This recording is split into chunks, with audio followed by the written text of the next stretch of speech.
Ahí está. Entonces,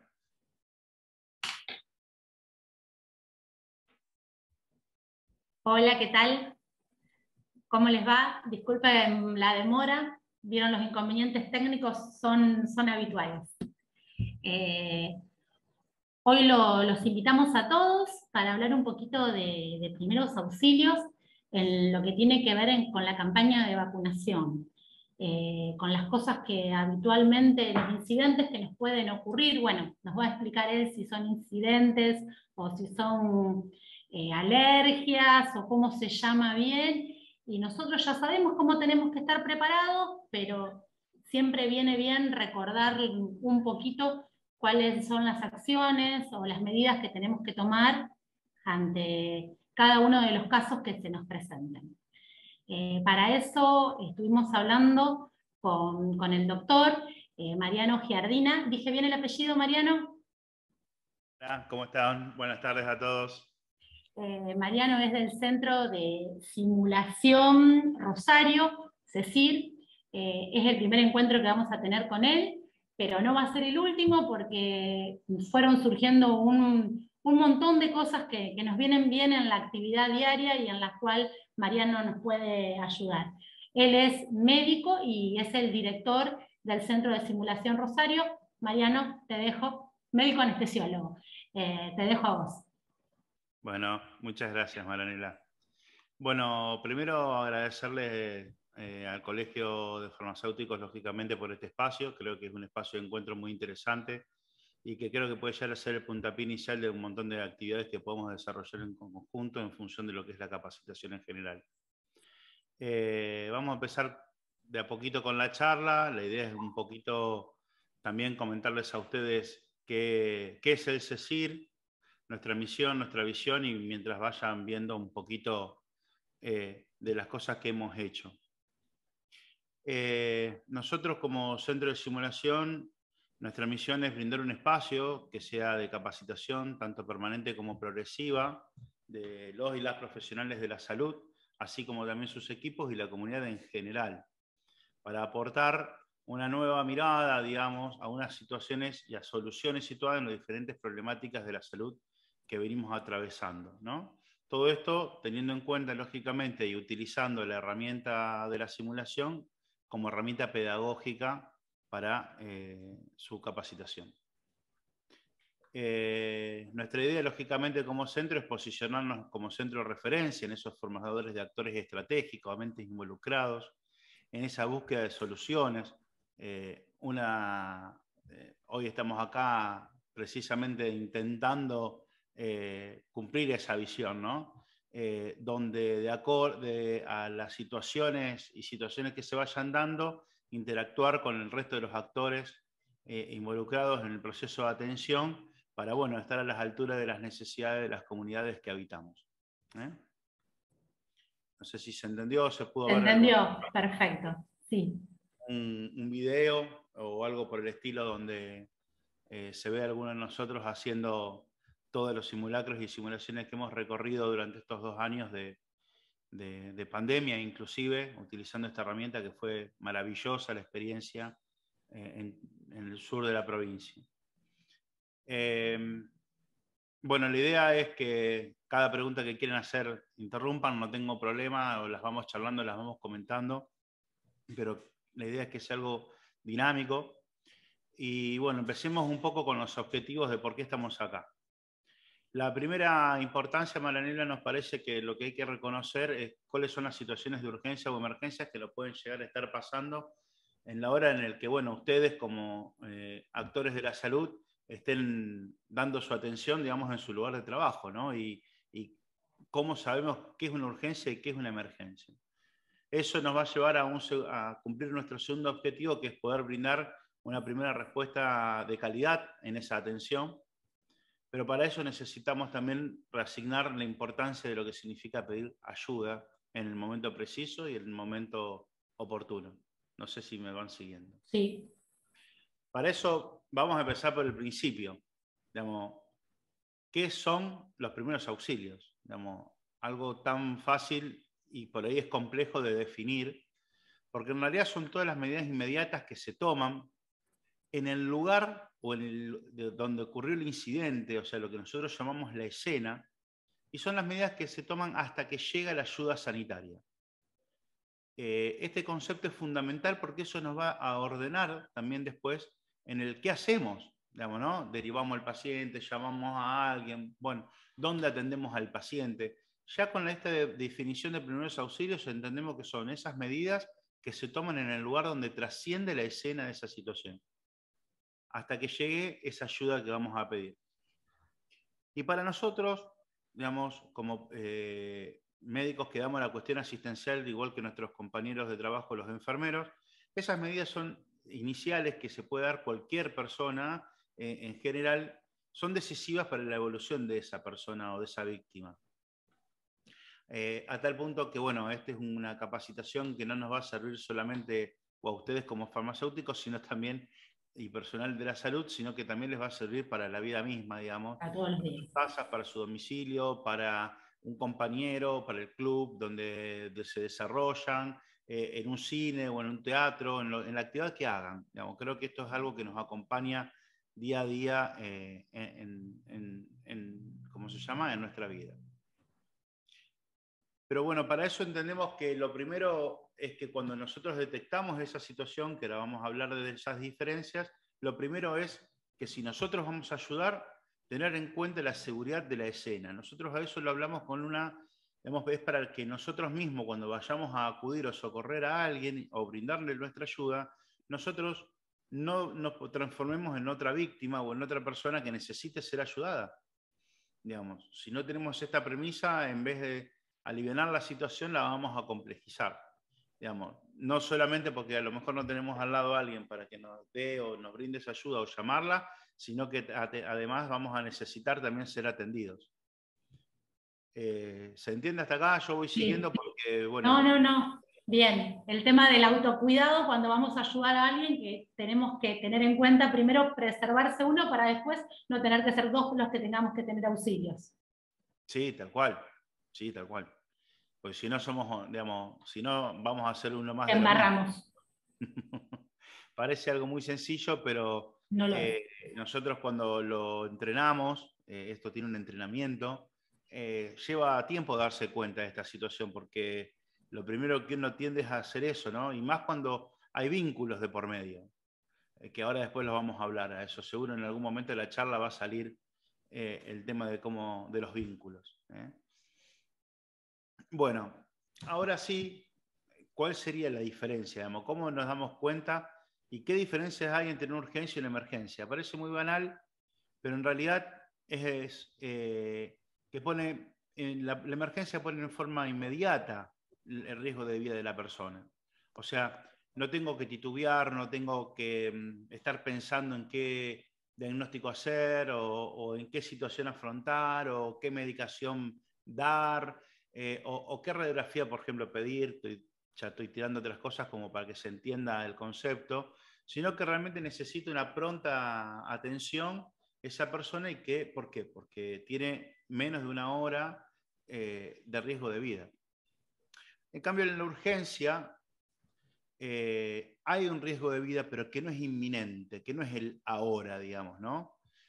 Hay un riesgo alejado, ¿sí? Por ejemplo, otro caso clínico que puede llegar a llamarles la atención a ustedes es, digamos, un shock cardiogénico, por decir así, o sea, donde hay una insuficiencia del corazón porque tuvo un infarto masivo esa persona, es una emergencia, si no lo atiendo y no le pongo el tratamiento en menos de 45 horas, fallece.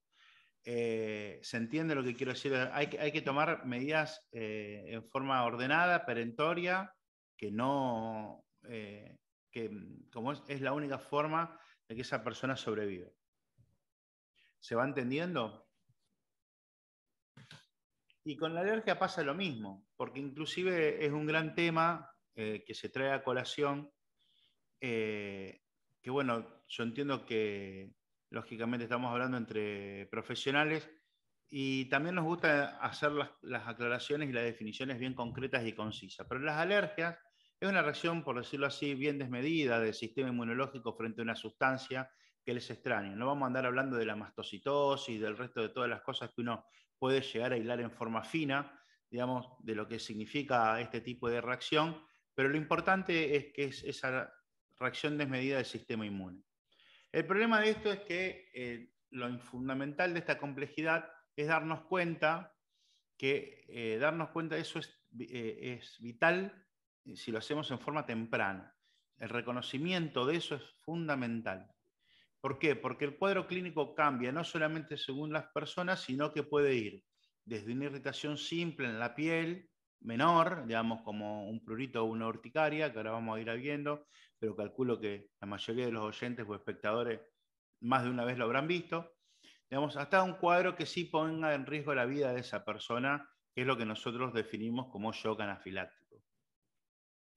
Entonces, ahora, ¿cuáles son las características que esas personas tienen que tener? Y bueno, existen diferentes condiciones que nos predisponen a esa respuesta, ¿no?, desmedida, que son siempre los mismos en general, digamos, son los antecedentes propios y familiares de alergia, que siempre tenemos a alguien dando en la familia, che, sí, bueno, mirá, yo soy alérgico a una droga, fundamentalmente ahora vamos a ver las etiologías, digamos, habitualmente pueden ser esos antecedentes propios, pueden ser personas con hiperreactividad bronquial, que no es lo mismo que decir asma, ¿no?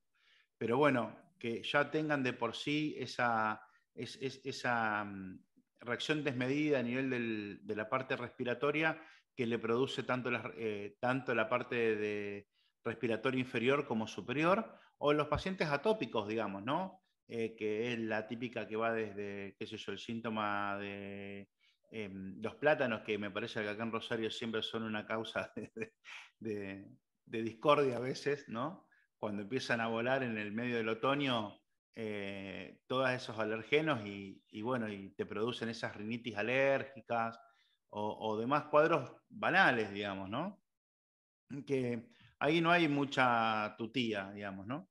Pero bueno, además de tener esa cuestión en práctica, que tenemos que saber quién es la persona que tenemos eso enfrente, que eso también ustedes tienen un plus, digamos, ¿no? Habitualmente son personas que la mayoría me imagino, o es lo que creo pensar, después ustedes me dirán si puedo estar equivocado o no, pero son personas que son, de alguna manera, van en forma frecuente o asiduamente a su lugar de su farmacia, ¿no? A su farmacéutico. A lo mejor entonces ustedes ya mismo también entienden cuáles son esos preconceptos o esos antecedentes o pueden llegar a conocer a esa persona. Igualmente sería como preferible siempre cuando alguien viene a colocarse una vacuna, una breve entrevista. ¿Sos alérgico a algo como para que nos dé el dato el paciente al cual le vamos a aplicar? Porque claro, a veces son conocidos y a veces no tanto. Claro, bueno, por eso, ¿ves? Digamos, siempre tiene que haber ese ida y vuelta y la necesidad. Y esa entrevista inicial. Es una medida intervencionista la que estamos haciendo, no podemos hacerlo al libre albedrío. ¿Está? Digamos, tiene una consecuencia, a lo mejor no para todos, pero para el que la tiene, se le complica y se nos va a complicar a nosotros. Digamos, ¿se entiende? Sí. Y después el otro jugador que entra en esta cancha, por decirlo así, es el alergeno. Que hay un montón de alergenos que ahora los vamos a ver, pero acá no importa si el alergeno es más o menos grave. Lo que importa es que puede ser más reactogénico o no para esa persona en sí. Digamos, por ejemplo, no sé, desde que vos estás sacudiéndole una, ¿cómo se llama? No me sale el nombre, me trabé.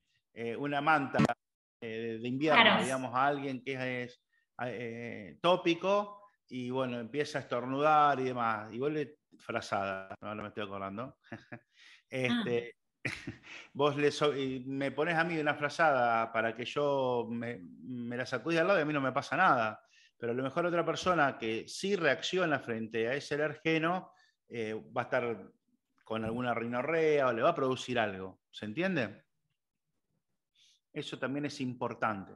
Por lo cual esa etiología también es variada, digamos. Y todo tiene un fundamento, digamos, desde el chocolate, la miel, la soja, el maní, la lactosa, el pescado, la frutilla, las picaduras, la sangre, los medicamentos. Todo va a depender de cómo vayamos reaccionando. El sistema inmune nace con nosotros y nosotros nos hacemos con él. y de alguna manera va evolucionando a medida que nosotros también evolucionamos y vamos madurando.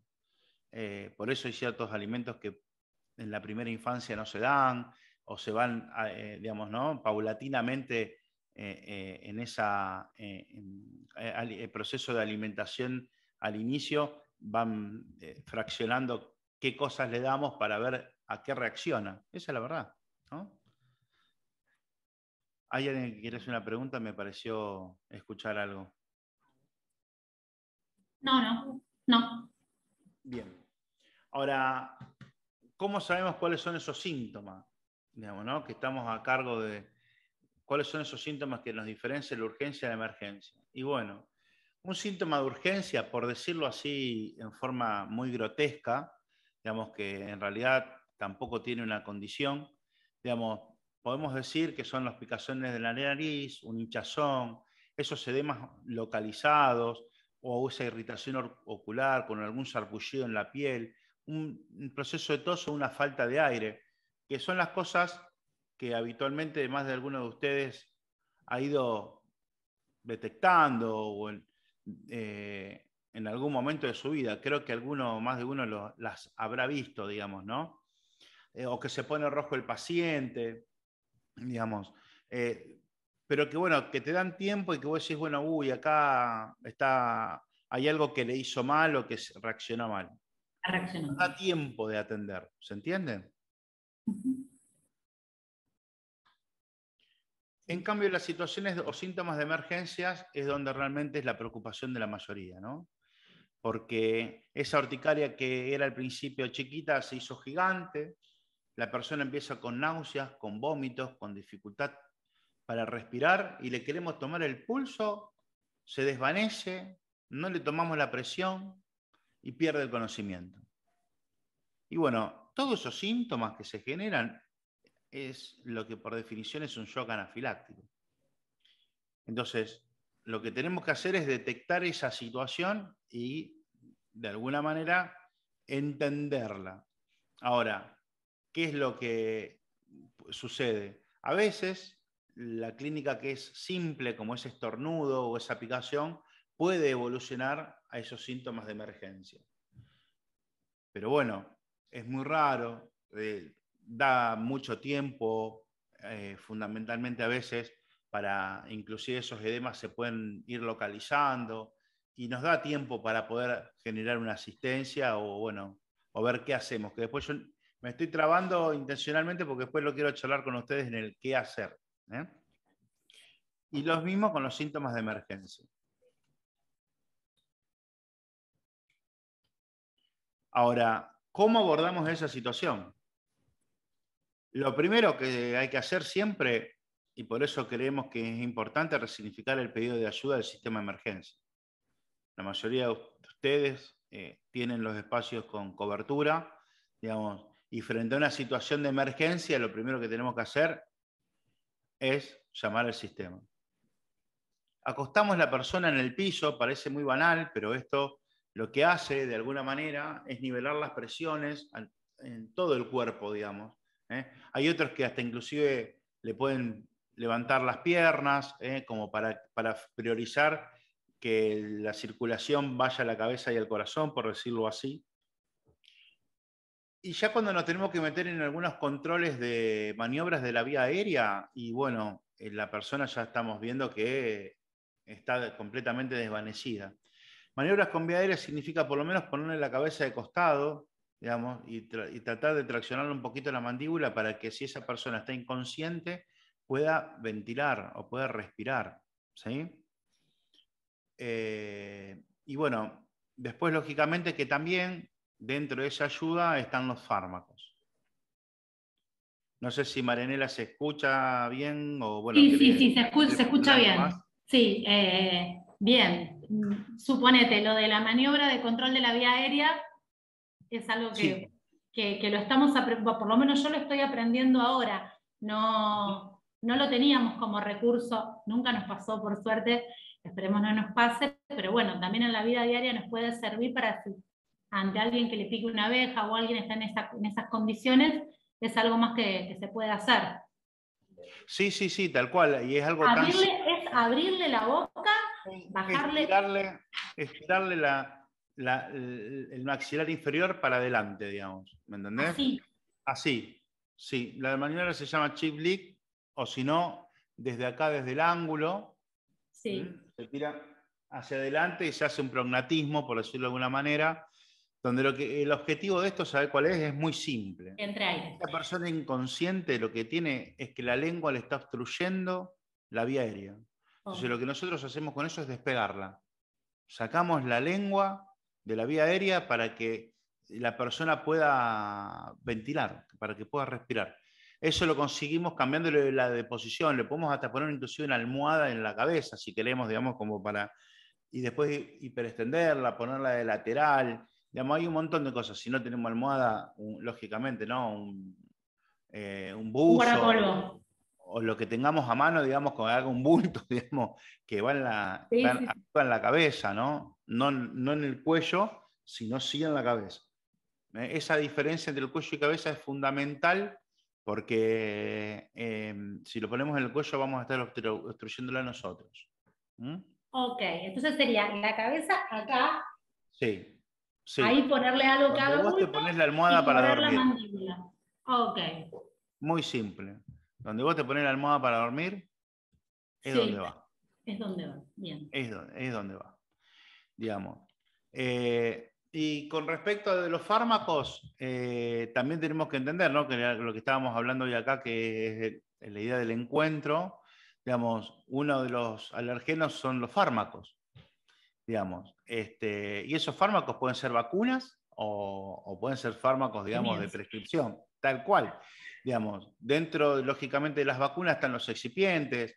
Digamos, creo que hay que tener siempre esas medidas que inclusive, creo que hasta por protocolo siempre, cada vez que uno hace una vacunación, las pedía. Lo que pasa que uno a la hora de ver la vacunación contra el COVID, creo que de alguna manera nos increpó a todos, ¿no? Sí. Nos interpeló a todos. Entonces, esa media hora que nunca esperábamos y que, bueno, te ibas y te lo hacías, esos 20 minutos, 15, después fueron disminuyendo, digamos, ¿no? Ver y de controlar a esa persona después de la práctica, a ver cómo está y si reacciona o no reacciona, y esperar antes que se vaya, como diciéndole darle el alta, ¿no? O sea, diciendo, bueno, ahora sí, anda tranquilo, estuviste 15, 20 minutos acá, me hablaste de todo lo que te pasó y bueno, ya está. Si no te agarró ahora el shock anafiláctico, no te va a agarrar más, por decirlo de alguna forma, ¿no? Tal cual. Son costumbres que por la dinámica propia, laboral, digamos, o qué sé yo, echémosle la culpa a alguien en realidad. Sí, es que en realidad la vacunación siempre fue algo rápido. Venían, se vacunaban 5 minutos, se cambiaban y la gente sigue. Que la vacunación antigripal sigue siendo así. No tienen la media hora de espera. Pero bueno, ser un poco más conscientes de cómo abordar ante un efecto no deseado. Claro, tal cual. Tal cual. Tal cual. Por eso es importante poder seguir, digamos, ¿no? Y bueno, tomarnos ese tiempo y bueno, más fundamentalmente en algunas personas que la edad también te va volviendo más complejo como persona del sistema inmune. Y a lo mejor viste que vos decías, bueno, no, yo antes cuando era chico no era alérgico a la amoxicilina. Y después vemos gente adulta mayor que lo es, digamos, ¿no? Y es porque está en contacto. Repetidas veces también. Claro. Digamos, no, a mí no me pasaba nada. No, yo siempre pude tomar la amoxicilina hasta que la CHUP la tomó y le desencadenó una reacción. ¿Está? Sí. ¿Alguna duda, alguna pregunta que alguien quiera hacer? Así seguimos. No, adelante. No sé si hay alguien en el chat que preguntó algo o no. No pregunta nada, no preguntaron nada en el chat. Sigamos. Bueno, y uno lógicamente que el fármaco de elección para el tipo de shock anafiláctico, que es lo que estamos viendo ahora, el fármaco de emergencia y por excelencia es la adrenalina o la epinefrina. Digamos, lo que sí está demostrado es que su administración supera el riesgo de no hacerla. Pues si no lo hacemos, esa persona se muere. Y esa persona peor no va a estar. Creo que no existe peor estado que la muerte, digamos. Entonces, desde ese lugar, me parece que la administración supera ese riesgo. Y tampoco hay una contraindicación absoluta para su uso. Lógicamente, ¿a qué es lo que te preocupa? Si se la ponemos o no se la ponemos, tiene un infarto, el tipo tiene 60 años, la medicación que toma y qué sé yo qué me va a pasar. Bueno, digamos, pero no hay una contraindicación absoluta para poder utilizarla. Y además de, una vez que vos sorteaste esa decisión de colocarle a esa persona la adrenalina, la epinefrina, que ahora después vamos a hablar un poquito de eso, es dónde, o cómo, por qué vía. Digamos, siempre hay un montón de vías, intramuscular, subcutánea, inhalatoria, endovenosa. Bueno, digamos, un paciente que está en shock, lógicamente que si estaba en la calle poner una vía periférica es complejo, uno lo hace, pero no es el fundamento de esta charla, pero sí me parece que la forma de aplicación en esta situación en realidad tiene que ver si lo hacemos intramuscular o subcutánea. Y no hay duda que es intramuscular. La gran diferencia es el tiempo de acción. Digamos, yo necesito que actúe ahora, no 30 minutos después, Que o se 20 absorba minutos despacito, después. rápido.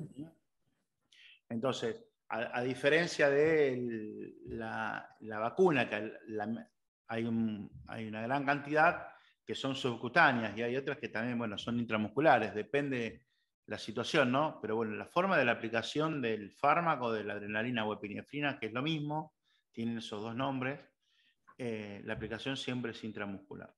¿Estamos? O sea, la adrenalina se pone en casos como los que estamos hablando, de un shock anafiláctico Sí. en el cual vemos que a la persona le falta Se realmente la va a respiración, morir. se va a morir. Es una decisión que tenemos que tomar ante una emergencia real. El riesgo de aplicarla es mucho menor que el riesgo de no hacerla. Sí. En ese caso sería una ampollita entera. Sí, ahora ahí venimos. Chan. Ah, ok, perdón. Algo muy simple, digamos. Hay dos opciones, digamos, y ahora después lo vamos a hablar también seguramente con ustedes, ¿no? Pero habitualmente, digamos, es una ampollita que la puedo cargar en una jeringa de tuberculina, por decir así, que en realidad es la de 1 mililitro con la que deberíamos cargarlo, y hacemos 3 décimas en un paciente adulto, digamos, en forma intramuscular en el hombro. ¿Está? Y a los 5 minutos repetimos y vamos repitiendo. Ok, Digamos, esa sería la forma teórica, correcta. ¿está? O certera de hacerlo. ¿Qué pasa si con los nervios se la hacemos entera? Y se la hacemos entera. No hay un problema, ¿está? Porque lo que a nosotros nos preocupa son las dosis. ¿Cómo vamos a calcular en una situación de crisis o de emergencia las dosis? Digamos, ¿no? No es recomendable, pero bueno, si se pasó el paciente, digamos, de alguna manera con esa medicación y esa dosis, no hay nada que no pueda controlar. ¿Está? Bien. Y siempre ponemos esa diferencia de los kilos para entrar con los chiquitos, digamos, o con los pediátricos, que es la mitad. O sea, 1,5 décimas, ¿no? O 0,15. Digamos, si yo llevo esa jeringa, cargo el mililitro de adrenalina, en esa jeringa de tuberculina le hago 0,3 o 0,15.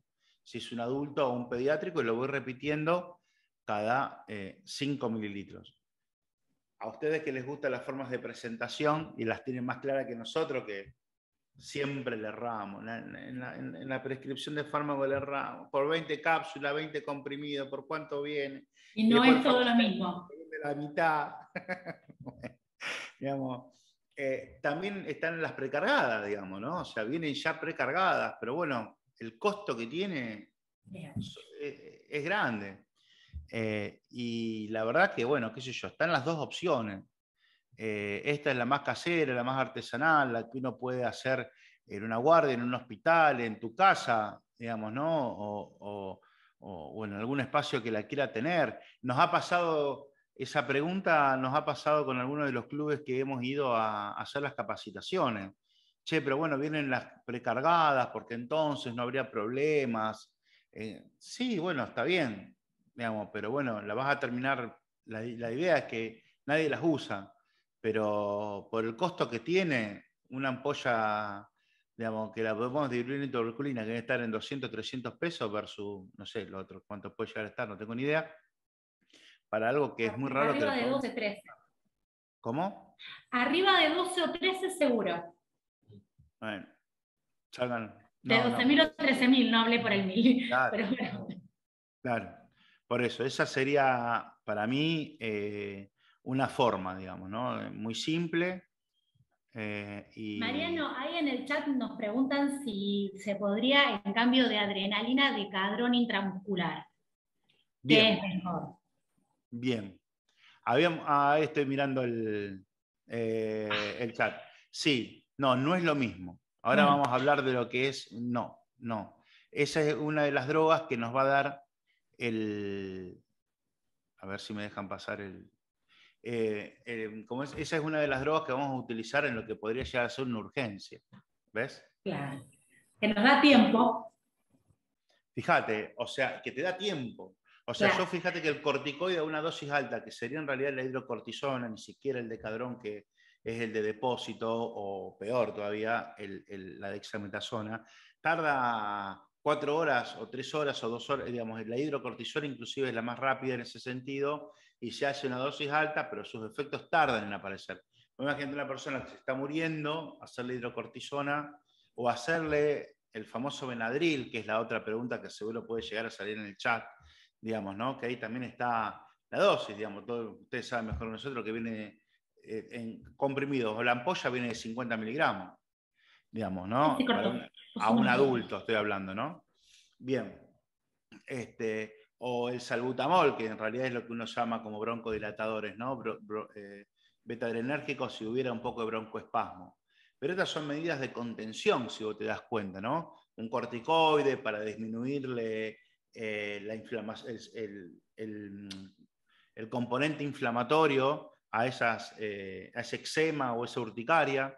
El Benadryl o la difenidramina sirve para sacarle el prurito o la picazón a esa persona, ¿sí? Y el salbutamol, bueno, para que respire un poquitito mejor, pero eso no es algo que... Es una acción rápida que debamos poder realizar. Tenemos tiempo claro, para llamar, que vengan y lo hagan. claro, el corticoide, a ver, para hacerlo muy simple, a mí me gusta ser muy conciso, el corticoide no te va a salvar la vida. Y el Benadryl tampoco. Lo que te va a salvar la vida de un shock anafiláctico es la adrenalina o la epinefrina. El resto son para situaciones que pueden esperar. ¿Se entiende lo que te quiero decir? Ahora, el tema es, bueno, ¿a qué estamos dispuestos, no? O sea, es la pregunta que cada uno también se tiene que hacer. Y acá entran desde las cuestiones legales, como algunos le puede llegar a decir, o hasta las cuestiones de vínculo, digamos, ¿no? Porque, o de incumbencias, como alguien siempre habla. Pero si la vida está en riesgo, ¿a quién le incumbe que esté en riesgo? Digamos, Es como me ¿entendés? decías el otro día, si es tu hijo, lo haces. Claro, entonces lo que te importa es el vínculo. Digamos, o sea, si vos estás en tu farmacia como marido y mujer atendiendo y alguno de los dos es alérgico y le ponen la adrenalina, bueno, no vamos a hacer las aclaraciones. Si te lleva bien, le ponen la adrenalina. Si no, Digamos, bueno. ¿entendés? Pero bueno, o sea, no vas a dudar en aplicárselo a lo mejor. Pero sí, si es Juancito que vive a la vuelta y lo conocí hace 15 años que te vienen a comprar en el April, digamos, entonces, digamos, a ver, uno no puede dar una indicación y creo que tampoco debemos darla, ¿está? No creo que uno debe ser así. Creo que uno lo que hace con esto es colectivizar la información para que si lo vas a hacer, hacelo como corresponde. Digamos. Y si no lo haces, no lo haces. Pero digo, si lo vamos a hacer, hacelo bien. O sea, hace así. ¿Ok? Sí. Bueno, con respecto a los fármacos de urgencia, bueno, es esto, ¿eh? Es esa la gran diferencia. Después vi también otra pregunta ahí en el chat. Mati, vos me la estabas mostrando hoy. ¿Se estipula según el peso de la adrenalina? Sí, era lo que estábamos viendo, ahora no me pasa a mí, era lo que estábamos viendo en la diapositiva anterior, donde teníamos que mayores de 25 kilos es esas 3 décimas, ¿no? Y menores de 25 kilos lo que se hace es una 1/10. ¿Qué pasa si nos pasamos de un poquito? No pasa nada, es lo que estábamos diciendo. ¿Por qué? Porque inclusive hasta la absorción es errática intramuscular. No todo lo que aplicamos va a estar en la vía de disponibilidad. La única vía que tenemos que está el fármaco 100% como es disponible, es la endovenosa. ¿Está? Es lo mismo que nos pasa cuando tenemos el diclofenac de 75 y el corticoide, la dexa de 8 miligramos. Le hacemos intramuscular. ¿Y cuánto de eso va al torrente? ¿El 100%? No. 75. Listo. Bueno, y así sucesivamente. Por eso es importante la vía de administración, que sea, en este caso, intramuscular. Intramuscular profunda para que haga también efecto en el tiempo que corresponde y no ahí nomás dudando. Sí, perfecto. Tal cual. Sí. Ahora, corriéndonos un poquito de las cuestiones de los fármacos, ¿qué podemos hacer o qué medidas podemos tener y llevar adelante para estos pacientes? Y que tienen que ver también con ese interrogatorio que uno le puede hacer al vecino cuando viene a la farmacia, ¿no? Che, ¿sos alérgico a algo? Sí, mirá, acá yo tengo la pulserita, o algunos tienen alguna caderita donde dicen que es alérgico.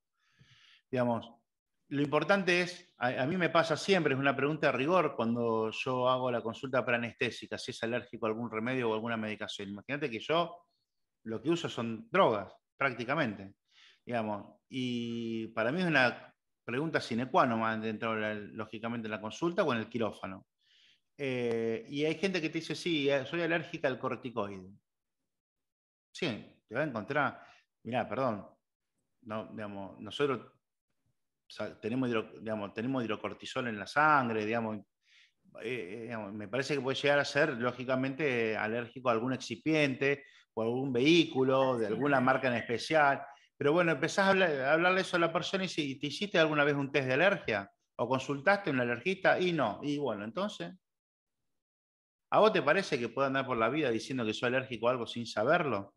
Digamos, porque si lo sabés, hacete el test. Y si no, te saca la duda y lo sabés. Porque si es una situación que corre riesgo de vida, vos quedate tranquila que no vas a tener la capacidad de comunicarlo. Por eso se lleva esa identificación. Lo primero que uno busca es esa identificación en una cartera, en una billetera, en en un brazalete, en lo que sea. Digamos, porque no tenemos forma, si esa paciente o persona está inconsciente, como estábamos diciendo, y se desmayó, o tienen esos picos de baja presión, como algunos también dicen, ¿qué le vamos a preguntar si no habla? ¿Soy alérgico? ¿Y cuál va a ser la respuesta que tenga? Digamos, entonces, por eso es importante llevar esa identificación y que consulten al alergista. Por eso me parece que también algo en forma proactiva que nosotros podemos hacer es insinuarle a esa persona que vaya y que realmente se haga el test. Nos sirve a todos, a ella y al que puede estar haciéndole la atención en ese momento crítico, digamos, como para poder resolver esa situación. Y vos solamente dicen, sí, la verdad que sí. Entonces, bueno, mirá, hay distintas técnicas, inclusive si sos alérgico, vos vas al alergista y hay un montón de técnicas que te va a hacer para que no seas tan alérgico o, bueno, que no te haga tanto daño, qué sé yo. O sea, hay inclusive formas de apaciguar ciertas conductas. Y después también me parece que es importante que esa persona que sí ya la definimos que es alérgica a alguna situación, igual un alergeno clásico, típico, por ejemplo, un maní, digamos, tiene que tener la capacidad de autoinyectarse. Digamos, esa también es una medida en la que nosotros podemos ayudar a desasnarnos, ¿no? Porque, digamos, si yo tengo una epinefrina, una adrenalina al lado, yo sé que soy alérgico a maní, me como maní, si no me pongo ahora ya la adrenalina, olvídate. Entonces, ¿qué está esperando? ¿Que venga alguien a inyectármela? No, me la inyecto yo, mientras puedo, mientras soy consciente. ¿Está? Pero bueno, entonces me parece que hay medidas también que uno puede llegar a desarrollar frente a esta situación y lógicamente que tienen que ver con la prevención. ¿Bien? Sí, eso la verdad que también es importante que cada una de las personas que es alérgica sepa cómo resolverlo.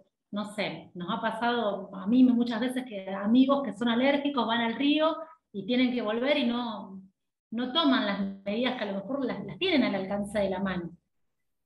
Es cuestión también de educar. Sí, imagínate volver desde ese lugar. ¿Qué Claro. pasa en la isla? Ese es el tema, que es habitual eso. Yo cuando me voy de viaje, te soy sincero, además de llevarme el botiquín, porque vos decís, algo me llevo, bueno, qué sé yo. Si te haces algo, te duele no sé, la rodilla, la columna, bueno, te llevas algunos analgésicos, algún corticoide, algo para las náuseas, algo para los vómitos, pero me llevo una ampolla de adrenalina.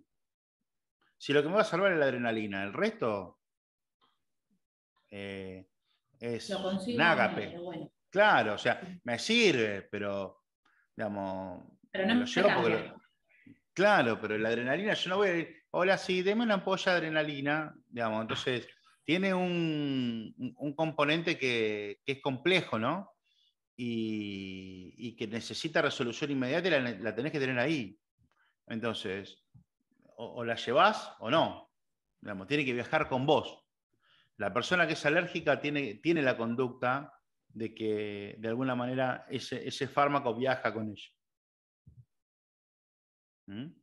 Así que eso también es importante, digamos. También ella te van a el que realmente tiene la posibilidad de ser realmente alérgico y producir una reacción grave o shock anafiláctico, te va a avisar, lo más probable.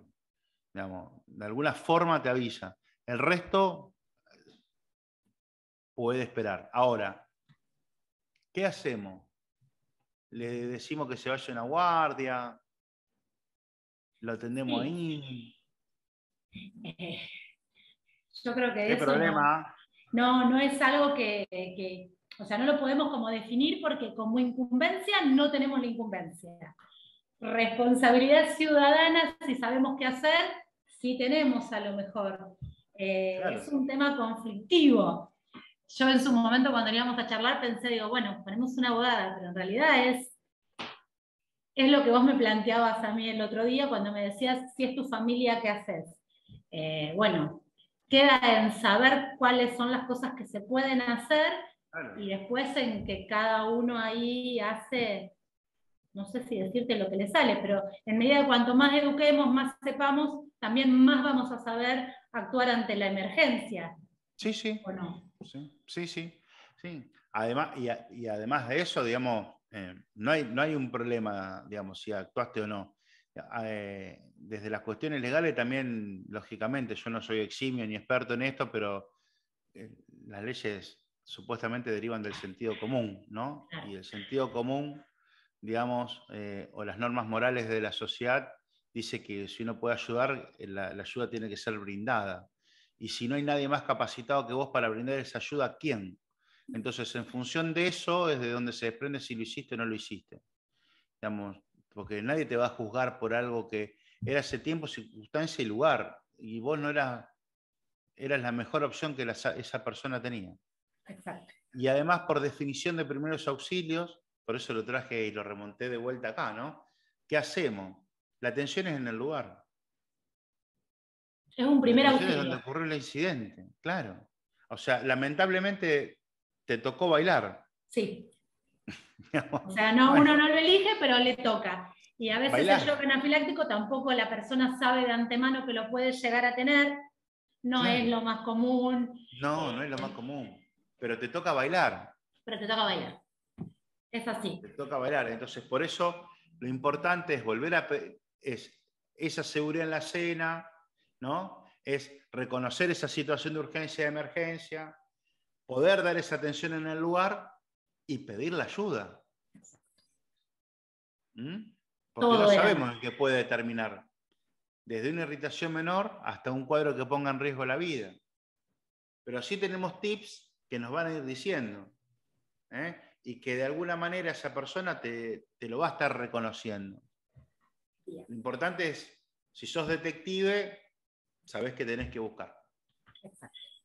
O sea, es estar preparado y formado, es la entrevista previa, es aplicar la vacuna con una escena medianamente segura, el paciente que esté sentado, por si le da un bajón, que no caiga, Claro. si no se siente bien acostarlo, aprendimos lo de la cabeza y la mandíbula, y además tenemos para los casos más serios, cuando nos encontremos con una situación de shock, la adrenalina, que sabemos cómo colocarla, y si colocamos un poco de más, porque en el momento tampoco es tan grave por lo que me decís, ¿o no? Claro, tal cual. Ahí nos están comentando algo en el chat. A ver. Dice, creo que desde el momento que nos autorizan a vacunar tendríamos que tener facultad para primeros auxilios. Creo que facultad para primeros auxilios tenemos todos. Los que somos profesionales que vacunamos y como peatones en la calle podemos realizar primeros auxilios. ¿O estoy confundida, Mariano? ¿Cómo? Que primeros auxilios podemos realizar como profesionales de la salud y como ciudadano de a pie también. Tal cual. Vos imaginate que esta situación la plantea un guardavidas. Exacto. O sea, y vos me decís, ¿qué incumbencia tiene el guardavidas en ponerle la adrenalina a alguien? Ninguna. La misma que tenés vos. No, o la misma que tengo yo. Lo que pasa es que es muy, a ver, es muy movilizador, porque hacerse cargo de una decisión. Y además de eso, digamos, después viene todo el problema de que uno piensa, se hace la cabeza y el bocho con un montón de cosas. Pero en la práctica, digamos, si pasa en un club, lo hace el del club. Digamos, y no dice, tiene que ser enfermero para la aplicación de un inyectable o... No, va y lo aplica. ¿Qué le va a explicar? No, mira, yo no se lo puse porque... Porque soy guardavidas y no enfermero. Claro, sí, tal cual. Ajá, y el tipo se murió y estaba ahí para ponerlo. ¿Y qué hacemos? Y no sé. Entonces creo que todos tenemos esa facultad, no sé quién es A, que dice ahí, la compañera que esté aportando, creo que es importantísimo ese aporte de Alejandra para todos, digamos, ¿no? Que tendríamos que tener esa facultad para dar y brindar esos primeros auxilios. Yo recién antes inclusive le contaba, en estos momentos que nos hemos cruzado con Marianela, le he contado que esto es una parte en realidad de todo un episodio, un capítulo que nosotros llamamos Primeros Auxilios, donde nosotros también tratamos otro tipo lógicamente, de temas que tienen que ver también con la población en la que va dirigido el curso, ¿no? De primeros auxilios, pero hablamos de quemaduras, hablamos de traumatismo, de electrocución, de ahogamiento, de las maniobras de Heimlich para un asfixiado, de las convulsiones, intoxicaciones, heridas, digamos, y después todo, ¿sabés en qué termina? En algo que todavía ni hablamos. Y si esa persona se para, hay que hacer soporte vital. Hay que hacer una reanimación de esa persona. Porque hasta el shock está bárbaro, adrenalina. Y si se para... ¿No responde la adrenalina? 5 minutos, otro más. Pero vos ves que no tiene pulso y que no respira, ¿qué le vas a poner adrenalina? Tenés que empezar a masajear. Está en paro. Bueno, los invito a que vengan. Nosotros hacemos todas esas capacitaciones, las podemos hacer tan de forma difícil. conjunta. Pero vamos a todos los lugares a hacer ese tipo de cosas. No, que me parece tan difícil aprender a hacerlo. No, tenemos que hacerlo. No. Es algo que tenemos que empezar a hacer, un curso de todos los primeros auxilios de forma responsable, no tanto como profesionales farmacéuticos, sino también como profesionales farmacéuticos y como ciudadanos de pie tenemos que saberlo. Sacá la profesión, exacto, porque vos sos Marianela y yo soy Mariano Jardina. Exacto, ahí tenemos que aprenderlo también. Desde ese lugar se habla. Exacto. Desde ese lugar. Ahí.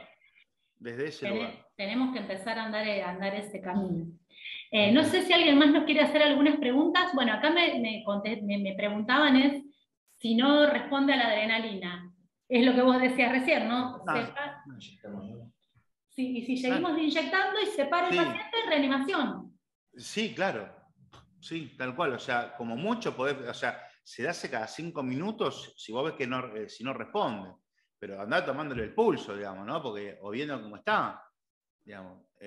Porque en algún momento, si esa persona deja de ventilar o hace el shock cardiológico, lo vas a tener que reanimar. ¿Mm? Después hay otra pregunta ahí que dice que es cada CTO. Que eso, ¿Cada cuánto los 3 mililitros? Los 0,3 mililitros te quiso preguntar, creo yo. Claro, era cada 5 minutos. Claro, exactamente. 030303. Exacto. Cada 503 3 veces.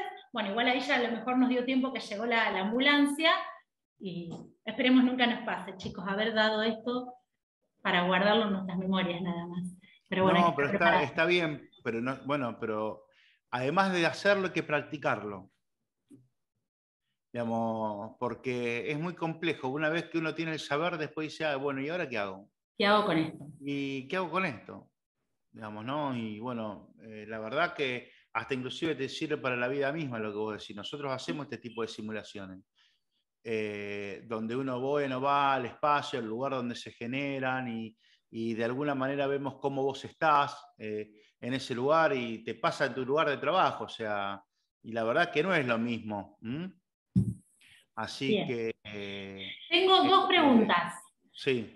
Una, si el tema de la reanimación cambió algo con la pandemia, se sigue haciendo de igual forma, el tema de la respiración boca a boca no se usa más, si hay que Mirá, hacerla se hace por más que nos pasemos COVID. en realidad no es que se cambió por la pandemia, ya vienen críticas hace un montón de tiempo, pero bueno, eso estaría bueno verlo en otro momento, porque es muy larga la explicación, Y pero ahí no va es, la otra digamos, pregunta que me hacían. pero tiene que ver, sí, cambió un montón. La reanimación cambió un montón, pero no es por el COVID que cambió. Oh, Digamos, creo que con el COVID nos ayudó o a fortalecer algunas cosas o repensar algunos procesos, más que cambio del protocolo, digamos, ¿no?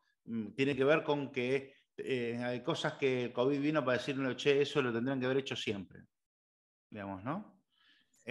Con respecto a los cuidados, me refiero propios y colectivos en general del equipo de salud y de la persona, lógicamente. Así que, pero sí, eso, la reanimación cambió muchísimo. Hay actualizaciones cada 5 años. Para vos decir que podés hacer una reanimación, todos los años tendrías que hacer el curso y tomarlo, digamos, no es algo que vos lo haces una vez en la vida y no lo volvés a repetir, porque la reanimación y el soporte vital tiene un proceso que tiene una parte que es técnica y otra parte que son procedimentales. Digamos, y es necesario abordar uno como las otras cosas. Y no va uno, sino va el otro, van de la manito. Digamos, entonces, técnicamente tenés que mostrar un montón de destrezas, pero también el cómo, ¿no? sí, Porque si no, después también te encontrás con que estás jugando vos solo. sí. Si vos no pediste la ayuda en el momento oportuno con el tipo que se te está parando, y lo está reanimando en la farmacia, si vos no llamaste y no pediste la ambulancia, ¿hasta cuándo lo va a reanimar? Hasta que llegue la ambulancia mínimo, o hasta que te canses, claro, digamos, mientras vos más tarde pedís la ayuda, más seguís vos. Mira, ahí nos están preguntando dónde obtener la información para los cursos y bueno, la idea es empezar a trabajar un poco desde el Colegio de Farmacéuticos y Colegio de Médicos y el CECIR para que Bien. podamos empezar a desasnarnos un poco, ¿no es cierto? Sí. Y empezar a aprender, o sea que va a haber Ahí. información en lo pronto, digamos. Sí, no hay problema. Es más, nosotros son cursos que damos habitualmente. Les vamos a pasar ahora un correo electrónico. Pueden escribirnos también al WhatsApp Ahí está. del CECIR, donde, bueno, esto no es solamente, digamos, es para la comunidad en general también, ¿no? O sea que hemos caído a un montón de otros lugares o espacios porque, bueno, ciertos profesionales, che, mirá, estaría bueno que vengan acá y demás. Y, bueno, siempre, como es bienvenido eso. Y después vi otra que, sí, la respuesta a lo que dice Emilce, es verdad que también sí es en el brazo. En el brazo o en la pierna, son las dos opciones que habitualmente uno da, ¿ok? Digamos, pero la idea es que sea intramuscular profunda. Una inyección de adrenalina. Bueno, me parece que son las únicas preguntitas que tenemos. Muchísimas gracias, Mariano. La verdad que No, hemos aprendido tanto esta semana a raíz de estos primeros auxilios en medio de la campaña de la vacunación antigripal, que bueno, la verdad que por lo menos nosotros acá nos quedamos todos con ganas de seguir aprendiendo más y de empezar a ser ciudadanos también más preparados para el día a día. Muchas gracias. no, no. Gracias a ustedes por brindarnos el espacio. Y bueno, y espero que este sea el primer acercamiento de muchos que podamos emprender como Sí, colegios profesionales. sí, Y bueno, esperemos que sí. a disposición de los que quieran, no hay ningún problema, para eso estamos, para eso es nuestra misión y visión. Muchísimas gracias, Mariano. Gracias por todo. Gracias a todos por estar. Hasta luego.